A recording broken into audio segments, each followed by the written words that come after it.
मिलना चाहोगे? और इस बार बाजी मारी है लड़कियों ने, हमारी छोरियां छोरों से कम है के। तो here we go, here we go, here we go. एक बार जोरदार तालियां हो जाए, तालियां तालियां तालियां। तो लाइव आ गए। तो हमारे सामने, हमारे साथ में ऑल इंडिया रैंक 1 है। लाइव है क्या दिख रहा सर? हाँ, आप लोग भी लाइव दिख रहे हो। आपके प्रशांत भैया है, उनकी भी आवाज आएगी, हाय बोलो। आपके शोभित भैया है, हेलो और दी टॉपर हमारे साथ दिया इटसेल्फ दिया। दिया कैसा लग रहा है? बहुत बढ़िया लग रहा है, एक्सप्रेस नहीं कर सकती मैं। बढ़िया। तो बता दो आज सबको कि आखिरकार ये चमत्कार कैसे किया। 500 में से 500, फिर से एक बार पूरे 500। सर मेनली तो ये था कि जब भी कोई भी चीज, ये नहीं था कि बीच में लटकती रह जाती थी। जब भी पेपर्स होते थे स्कूल में, सारा ऐसे सिलेबस कंप्लीट करके रख देती थी मैं, इसलिए मेरा कभी बैकलॉग ज्यादा बना नहीं। इसलिए एंड तक आते आते कॉन्सेप्ट स्ट्रांग हो गए थे बहुत, इसलिए दिक्कत नहीं आई ज्यादा। बहुत बढ़िया, बहुत बढ़िया। दिया आरंभ बैच से ही पढ़े थे आप पूरे साल? हाँ जी सर। कैसे पता चला था आपको नेक्स्ट टॉपर्स के बारे में? सर नेक्स्ट टॉपिक के बारे में मुझे अपने दोस्तों से पता चला था, जो 9th में भी उन्होंने अभी का बैच लिया था, उनसे अच्छा। पता चला था।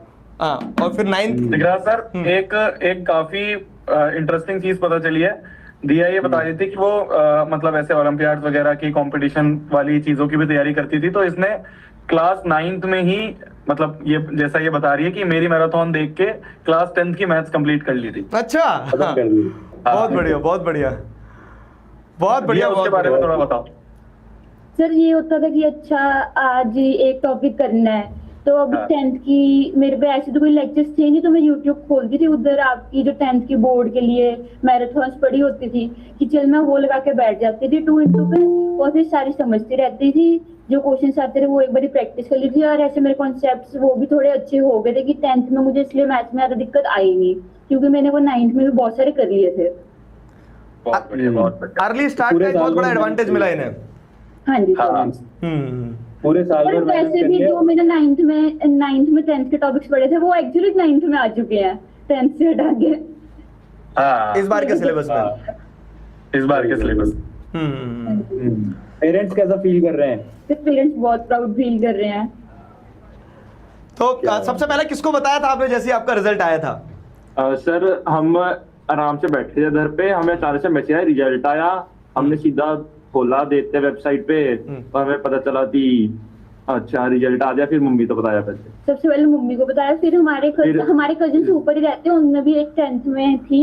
हाँ। तो फिर हमने उनसे बात करी और फिर पापा को फोन किया, फिर पापा को फोन किया, फिर दोस्तों को फोन घुमा फिर स्कूल चले थे रिजल्ट देखने सप्ताह। हाँ, हाँ, हाँ। स्कूल पे सारे इकट्ठे हो गए। 500 बटे 500 आ गया। आज तो पूरे दिन पार्टी चलेगी अब तो। हाँ जी सर।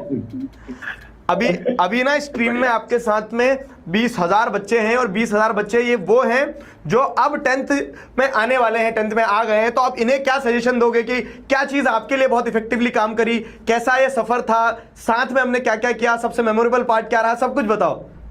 10th में ये है कि बैकलॉग ना बने तो बेटर रहता है कि मैथ्स के क्वेश्चन प्रैक्टिस साथ में चलती रहनी चाहिए। कि मैथ्स में क्वेश्चन नहीं प्रैक्टिस करोगे तो एंड में आके चाहे आपको सब कुछ आ गया, एंड में जब क्वेश्चन पेपर में देखोगे तो सिली मिस्टेक्स बहुत ज्यादा होती हैं।